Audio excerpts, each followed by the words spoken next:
नमस्कार दोस्तों, मैं डॉक्टर आनंद अपने YouTube channel online sociology by doctor Anand में एक बार फिर आपका स्वागत है। दोस्तों, मैं अपने YouTube चैनल के माध्यम से यूपी बोर्ड परीक्षा 2024-25 के लिए कक्षा 12 समाजशास्त्र का बहुत ही महत्वपूर्ण टॉपिक सांस्कृतिक परिवर्तन को लेकर आया हूं, जो यूपी बोर्ड परीक्षा में इस टॉपिक से अनेक प्रश्न पूछे जाते हैं। तो आइए देखते हैं इस टॉपिक का पहला सवाल।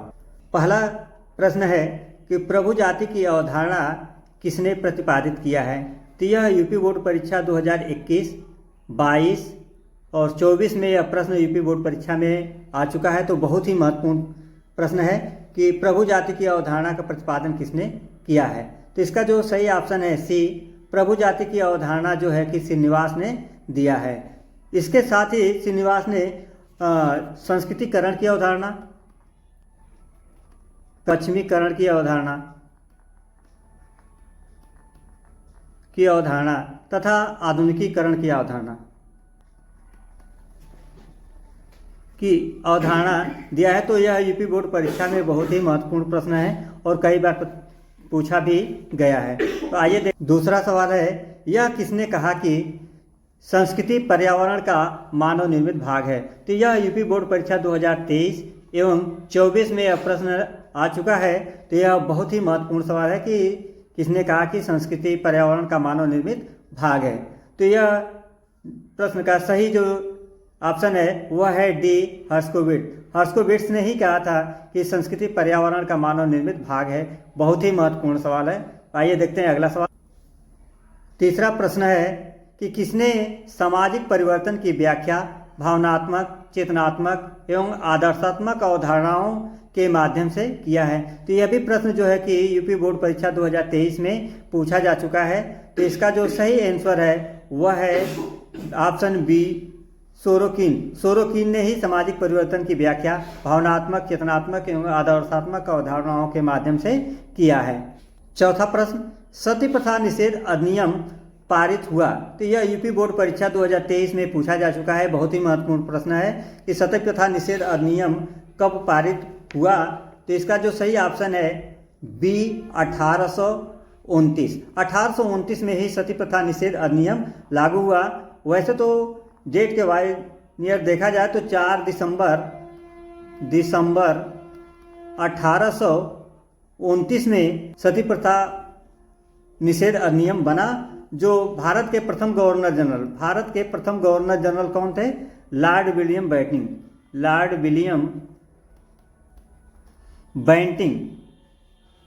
बेंटिंग के कार्यकाल में यह सती प्रथा निषेध अधिनियम पारित हुआ। इसमें जो सबसे ज़्यादा जो योगदान दिया है वह है राजा राम मोहन राय। इन्हीं के सहयोग से भारत में सती प्रथा निषेध अधिनियम लागू हुआ और किसके कार्यकाल में? भारत के प्रथम governor general lord William Bentinck. इन्हीं। अगला प्रश्न है कि सामाजिक परिवर्तन के सांस्कृतिक कारकों के समर्थक कौन है। तो यह प्रश्न जो यूपी बोर्ड परीक्षा 2020, 22 एवं 22 FL यानी यूपी बोर्ड परीक्षा में कई सेट में पेपर बनाए जाते हैं। तो यूपी बोर्ड परीक्षा के 2022 में FW और 22 FZ में यह प्रश्न पूछा जा चुका है। तो इसका जो सही ऑप्शन होगा वह है सी, सोरोकिन ही सामाजिक परिवर्तन के सांस्कृतिक कारकों के समर्थक हैं। तो यह बहुत ही महत्वपूर्ण प्रश्न है। अगला प्रश्न है, भारतीय समाज के संदर्भ में पश्चिमीकरण का लक्षण या विशेषता है। तो इसका जो सही आंसर है वह है डी, उपरोक्त सभी। यानी भारतीय संदर्भ में पश्चिमीकरण की जो विशेषता है वह भौतिकवाद, वैज्ञानिक ज्ञान का प्रसार और स्त्रियों और पुरुषों के समान अधिकार। तो इसका जो सही आंसर होगा वह है डी, पश्चिमीकरण का जो विशेषता है उपरोक्त सभी है। अगला प्रश्न है, पश्चिमीकरण की अवधारणा किसने दी है। तो यह यूपी बोर्ड परीक्षा 2020 में पूछा जा चुका है। बहुत ही महत्वपूर्ण प्रश्न है। तो इसका जो सही आंसर है वह है वैज्ञानिक खोजों को ही पश्चिमीकरण की अवधारणा दिया है। पश्चिमीकरण की अवधारणा किसने दी है? तो वैज्ञानिक खोजों ने। बहुत ही महत्वपूर्ण है। तो बच्चों इसको आप याद कर लीजिएगा। अगला प्रश्न है, निम्न में से समकालीन भारतीय समाज में संस्कृतिकरण के प्रमुख कारक नहीं है। इसमें निगेटिव नकारात्मक पूछा है कि संस्कृतिकरण के प्रमुख कारक नहीं है। तो इसका जो सही आंसर है वह है डी, संचार में कमी।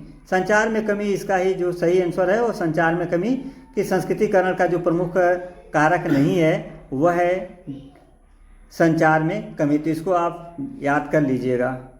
अगला प्रश्न है, संस्कृतिकरण शब्द की उत्पत्ति किसने किया है? तो यह यूपी बोर्ड परीक्षा 2020 एवं 22 में पूछा जा चुका है कि संस्कृतिकरण शब्द की उत्पत्ति किसने किया है। तो इसका जो सही ऑप्शन है वह है ए, श्रीनिवास। श्रीनिवास ने ही संस्कृतिकरण शब्द की उत्पत्ति किया है। तो आइए देखते हैं अगला प्रश्न।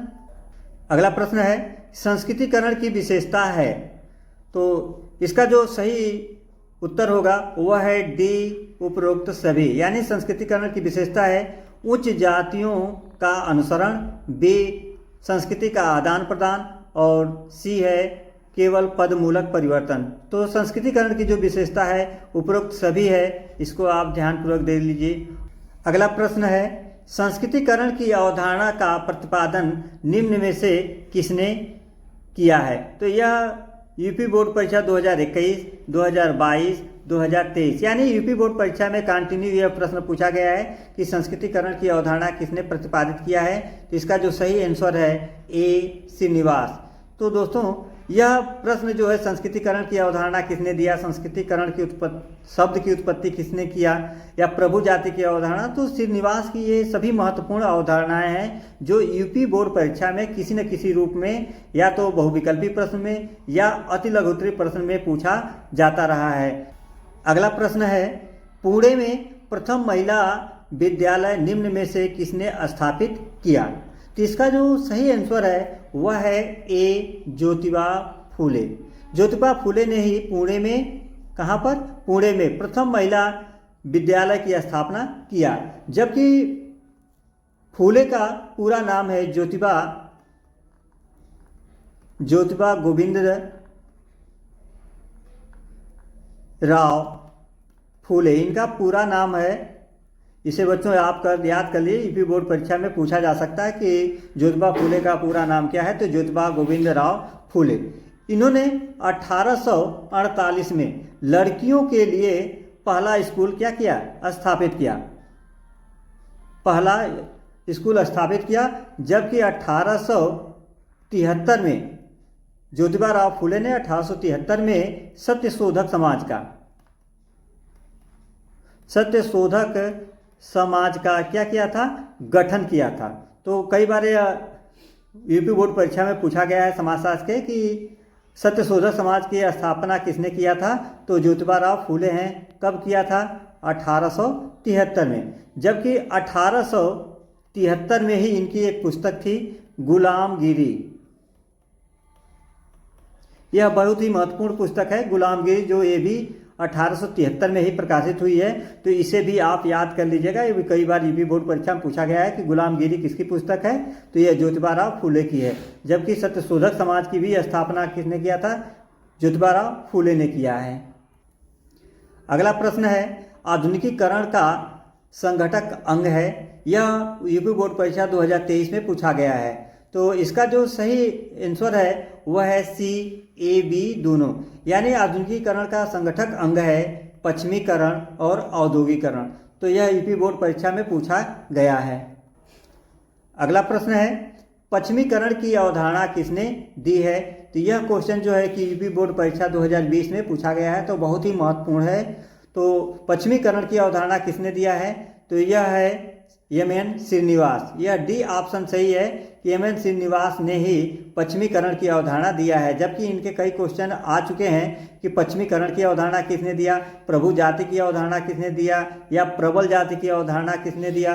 तो ये सारे अवधारणाएं जो है कि एम.एन. श्रीनिवास का है। तो बहुत ही महत्वपूर्ण है, इम्पॉर्टेंट है यूपी बोर्ड परीक्षा के लिए 2025 के लिए।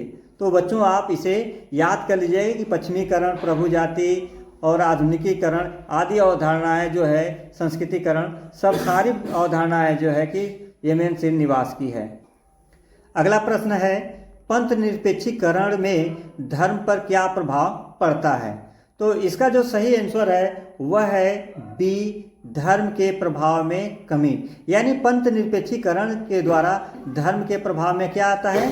कमी आता है। तो यह बहुत ही महत्वपूर्ण प्रश्न है और आगे आने की संभावना है। अगला प्रश्न है, किसके प्रयासों से सती प्रथा का अंत हुआ? यह यूपी बोर्ड परीक्षा 2020 में पूछा गया है। तो बहुत ही इंपॉर्टेंट क्वेश्चन है, इसे बच्चों आप याद कर लीजिएगा। किसके प्रयासों से सती प्रथा का अंत हुआ? तो इसका जो सही आंसर है वह है ए, राजा राम मोहन राय। राजा राम मोहन राय के सहयोग से ही सती प्रथा का अंत हुआ। और यह सती प्रथा का अंत हुआ तो इसका जो अधिनियम बना 4 दिसंबर 1829 में, 4 दिसंबर 1829 में एक अधिनियम बना करके सती प्रथा का अंत कर दिया गया। तो यह किसके द्वारा हुआ? यह भारत के प्रथम गवर्नर जनरल कौन था? Lord William Bentinck. इसको याद कर लीजिए बच्चों। यह कई बार प्रतियोगी परीक्षा में और यूपी बोर्ड परीक्षा में पूछा गया है कि किसके द्वारा सती प्रथा का अंत हुआ या समाप्त किया गया? तो लॉर्ड विलियम बेंटिंक के द्वारा। यह तो शासक था लॉर्ड विलियम बेंटिंक, लेकिन राजा राम मोहन राय के प्रयासों से ही यह सती प्रथा का अंत हुआ है। अगला क्वेश्चन है, भारतीय समाज के संदर्भ में पंथ निरपेक्षता का प्रभाव निम्न में से क्या है? तो यह बहुत ही महत्वपूर्ण प्रश्न है। तो इसका जो सही आंसर है वह है डी, उपरोक्त सभी। पंथ निरपेक्षता का प्रभाव है विभिन्न संस्कारों की प्रभावहीनता, पवित्रता एवं अपवित्रता का लोप और अस्पृश्यता का अंत। ये सभी क्या है? पंथ निरपेक्षता का प्रभाव है। तो अगला प्रश्न है, आधुनिकीकरण का उद्देश्य क्या है? तो यह यूपी बोर्ड परीक्षा 2023 में यह प्रश्न पूछा गया है कि आधुनिकीकरण का उद्देश्य क्या है? तो इसका जो सही ऑप्शन है वह है डी, उपरोक्त सभी। यानी आधुनिकता का जो उद्देश्य है तार्किकता, आधुनिक मशीनों का उपयोग और आर्थिक समृद्धि, ये आधुनिकीकरण का उद्देश्य है।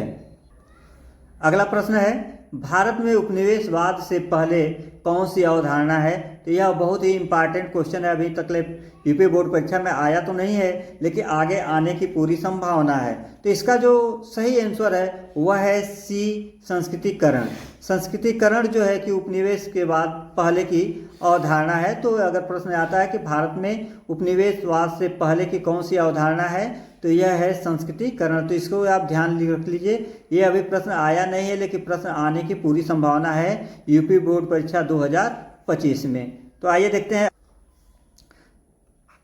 भारत में आधुनिकीकरण का कारक है। भारत में आधुनिकीकरण का कारक है। तो यह यूपी बोर्ड परीक्षा 2020 एवं 24 में यह प्रश्न आ चुका है। तो इसलिए आगे भी आने की संभावना है कि भारत में आधुनिकीकरण का प्रमुख कारक क्या है? तो यह है, इसका सही ऑप्शन है डी, उपरोक्त सभी। यानी भारत में आधुनिकीकरण का कारक है औद्योगिकरण, नगरीकरण, पश्चिमीकरण। इसलिए ये 4 उपरोक्त जो है सभी जो है कि ऑप्शन डी सही है। अगला प्रश्न है, निम्न में से कौन सा भारतीय समाज पर संस्कृतिकरण का प्रभाव नहीं दर्शाता है? तो यह बहुत ही महत्वपूर्ण प्रश्न है। तो इसका जो सही ऑप्शन है वह है डी, सामाजिक दूरी। भारतीय समाज पर संस्कृतिकरण का प्रभाव नहीं है, तो यह सामाजिक दूरी है। यह ऑप्शन सही है इसको। अगला प्रश्न है, प्रबल जाति की अवधारणा किसने दी है? तो यह यूपी बोर्ड परीक्षा 2020 में यह प्रश्न पूछा गया है। तो बहुत ही महत्वपूर्ण प्रश्न है कि प्रबल जाति की अवधारणा किसने दिया है? तो इसका जो सही ऑप्शन है वह है ए, एम.एन. श्रीनिवास। एम.एन. श्रीनिवास ने ही प्रबल जाति को ही प्रभु जाति भी कहा जाता है। इसको अंग्रेजी में डोमिनेंट कास्ट कहा जाता है, डोमिनेंट कास्ट। तो इसको याद कर लीजिएगा। अंग्रेजी का एक शब्द डोमिनेंट कास्ट और हिंदी में प्रबल जाति या प्रभु जाति कहा जाता है। तो आप कभी भ्रम में मत रहिए। यूपी बोर्ड परीक्षा में कभी प्रबल जाति पूछ दिया जाता है तो कभी प्रभु जाति पूछ दिया जाता है। इसका अंग्रेजी डोमिनेंट कास्ट होता है। तो इसका जो सही ऑप्शन है वह है ए, एम.एन. श्रीनिवास। एम.एन. श्रीनिवास ने ही पश्चिमीकरण, आधुनिकीकरण, संस्कृतिकरण प्रबल जाति या प्रभु जाति की अवधारणा दी है। अगला प्रश्न है, आधुनिकीकरण के परिणाम स्वरूप परिवर्तन होता है। तो इसका जो सही आंसर है वह है डी, उपरोक्त सभी। यानी आधुनिकीकरण के परिणाम स्वरूप क्या परिवर्तन होता है? सामाजिक व्यवस्था में परिवर्तन, सांस्कृतिक व्यवस्था में परिवर्तन और व्यक्तित्व व्यवस्था में परिवर्तन। जब तीनों व्यवस्थाओं में जब परिवर्तन हो जाएगा तो इसका मतलब है कि यह डी, उपरोक्त सभी व्यवस्था क्या है, ऑप्शन सही हो जाएगा। अगला प्रश्न है, एम.एन. श्रीनिवास का पूरा नाम क्या है? तो यह जो यूपी बोर्ड परीक्षा 2020 और 22 में यह पूछा गया है कि एम.एन. श्रीनिवास का पूरा नाम क्या है। तो इसका जो सही आंसर है वह है डी, मैसूर नरसिंहाचार। एम.एन. श्रीनिवास का पूरा नाम क्या है? मैसूर नरसिंहाचार। जबकि इनकी कई अवधारणाएं यूपी बोर्ड परीक्षा में लगातार पूछी गई हैं, जिसमें प्रभु जाति, जिसको प्रबल जाति भी कहते हैं, संस्कृतिकरण, पश्चिमीकरण, आधुनिकीकरण, ये सभी श्रीनिवास की महत्वपूर्ण अवधारणाएं हैं। तो इसमें जान लीजिए सभी बच्चों कि आप अगर चारों अवधारणाओं को याद कर लें तो यूपी बोर्ड परीक्षा 2025 में एक क्वेश्चन आपका अनिवार्य रूप से आपका क्लियर हो जाएगा। तो इन चारों अवधारणाओं में से कोई ना कोई यूपी बोर्ड परीक्षा 2025 में आने की पूरी संभावना है। अगला प्रश्न है, रामकृष्ण मिशन की स्थापना कब हुई? तो रामकृष्ण मिशन की स्थापना जो है कि चारों ऑप्शन में जो सही ऑप्शन है वह है ए, 1 मई 1897 ईस्वी में रामकृष्ण मिशन की स्थापना हुई। तो प्रश्न उठता है कि रामकृष्ण मिशन की स्थापना हुई तो कब हुई? 1 मई 1897 में। किसने किया था? तो यह स्वामी विवेकानंद ने किया था। स्वामी विवेकानंद ने ही रामकृष्ण मिशन की स्थापना किया था। तो कहाँ किया था, यह भी प्रश्न पूछ सकता है कि रामकृष्ण मिशन की स्थापना कहाँ हुआ था। तो कोलकाता के निकट जो है कि एक बेल्लूर नामक स्थान है, वहीं पर रामकृष्ण मिशन की स्थापना हुई थी। तो रामकृष्ण मिशन की स्थापना हुई थी। रामकृष्ण मिशन की स्थापना कब हुई थी? ये ऑप्शन कौन सा सही होगा? तो 1 मई 1897 ईस्वी में हुआ है। अगला प्रश्न है, परंपराओं को त्याग कर नए विचारों को ग्रहण करना कहलाता है। तो यह यूपी बोर्ड परीक्षा 2023 में पूछा जा चुका है कि परंपराओं को त्याग करके नए विचार को ग्रहण करना क्या कहलाता है। तो इसका जो सही आंसर है वह है ए, आधुनिकीकरण। आधुनिकीकरण का मतलब है कि परंपराओं को त्याग करके नए विचारधारा को ग्रहण करना। अगला प्रश्न है, कला, विज्ञान, तकनीक, दर्शन आदि में होने वाले परिवर्तन को कहा जाता है। तो इसका जो सही आंसर है वह है बी, सांस्कृतिक परिवर्तन। बहुत ही महत्वपूर्ण है। तो कला, विज्ञान, तकनीक और दर्शन के क्षेत्र में जो परिवर्तन होता है उसे सांस्कृतिक परिवर्तन कहा जाता है। तो ये बहुत ही महत्वपूर्ण प्रश्न है और कभी भी यूपी बोर्ड परीक्षा में पूछा जा सकता है। अगला प्रश्न है, पश्चिमीकरण के विभिन्न पहलू कौन से हैं? पश्चिमीकरण के विभिन्न पहलू कौन से हैं? तो यूपी बोर्ड परीक्षा 2020 में यह प्रश्न पूछा गया है कि पश्चिमीकरण के विभिन्न पहलू क्या हैं। तो इसका जो सही आंसर होगा वह है डी, इनमें सभी। यानी पश्चिमीकरण के जो पहलू हैं, प्रौद्योगिकी, संस्था और विचारधारा।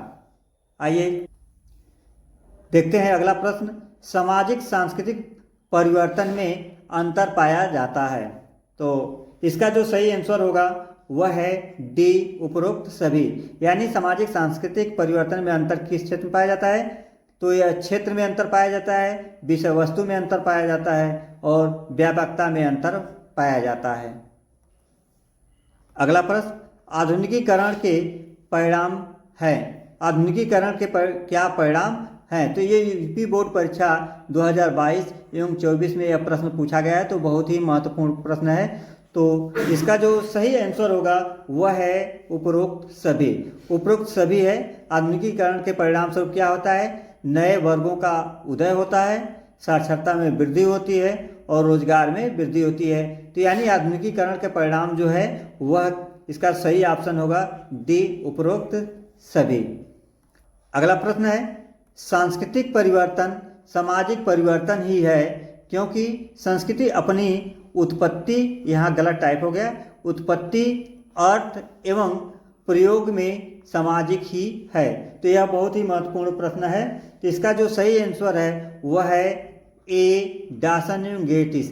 डासन एवं गेटिस ने ही कहा कि सांस्कृतिक परिवर्तन सामाजिक परिवर्तन ही है, क्योंकि संस्कृति की उत्पत्ति अर्थ एवं प्रयोग में क्या होती है, सामाजिक होती है।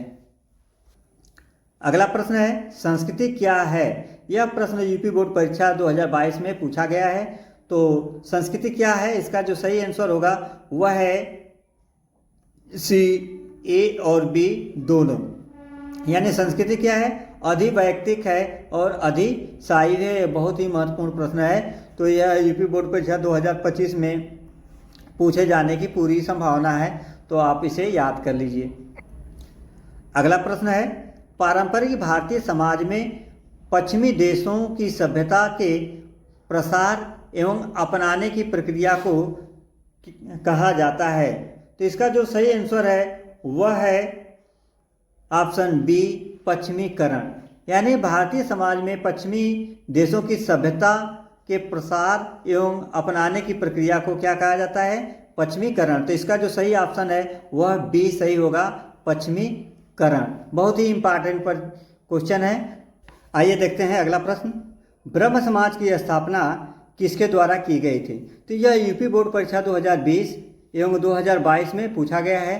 तो यह बहुत ही महत्वपूर्ण प्रश्न है और यूपी बोर्ड परीक्षा 2025 में आने की पूरी संभावना है। बहुत ही इम्पॉर्टेंट, मोस्ट इम्पॉर्टेंट है, तो इसे याद कर लीजिएगा। तो ब्रह्म समाज की स्थापना किसके द्वारा किया गया। तो इसका जो सही आंसर है वह है सी, राजा राम मोहन राय। राजा राम मोहन राय के द्वारा ही ब्रह्म समाज की स्थापना किया गया। तो प्रश्न उठता है कि ब्रह्म समाज की स्थापना कब किया गया। तो 20 अगस्त 1828 ईस्वी में ब्रह्म समाज की स्थापना किया गया। तो प्रश्न बन सकता है कि कहाँ किया गया। तो यह कोलकाता में किया गया। कोलकाता में ब्रह्म समाज की स्थापना किया गया। तो इसका उद्देश्य क्या है, ब्रह्म समाज की स्थापना का उद्देश्य क्या है। तो इसका मुख्य उद्देश्य है कि समाज में फैले हुए कुरीतियों को क्या करना, समाप्त करना। तो समाज में फैले हुए कुरीतियों को समाप्त करना इसका मुख्य उद्देश्य था। तो इसमें कौन सी कुरीतियां थी। तो यह था बाल विवाह, सती प्रथा, मानव बलि की प्रथा थी, कन्यावध था, अस्पृश्यता था तथा विधवा पुनर्विवाह आदि अनेक भारतीय समाज में ये कुरीतियाँ फैली हुई थी। तो इन्हीं कुरीतियों को दूर करने के लिए राजा राम मोहन राय ने ब्रह्म समाज की स्थापना 20 अगस्त 1828 ईस्वी में कोलकाता में इन्होंने किया था। तो बहुत ही मोस्ट इम्पॉर्टेंट है, इसमें से कहीं भी। अगला प्रश्न है आर्य समाज के संस्थापक थे। यह बहुत ही मोस्ट इम्पॉर्टेंट है, वेरी इम्पॉर्टेंट है और यह यूपी बोर्ड परीक्षा 2025 में आने की पूरी संभावना है। तो आर्य समाज की जो स्थापना है, जो संस्थापक हैं, इसका जो सही आंसर है वह है ए, महर्षि दयानंद सरस्वती। महर्षि दयानंद सरस्वती ने ही आर्य समाज की स्थापना किया था। तो प्रश्न उठता है कि आर्य समाज की स्थापना इन्होंने कब किया था। तो 1875 ईस्वी में आर्य समाज की स्थापना कहाँ किया था, पंजाब में। पंजाब में दयानंद सरस्वती ने आर्य समाज की स्थापना किया और इनका स्थापना करने का मुख्य उद्देश्य क्या था, वेदों का प्रचार करने हेतु। इनका मुख्य नारा था आर्य समाज का या दयानंद सरस्वती द्वारा कि वेदों की ओर लौटो।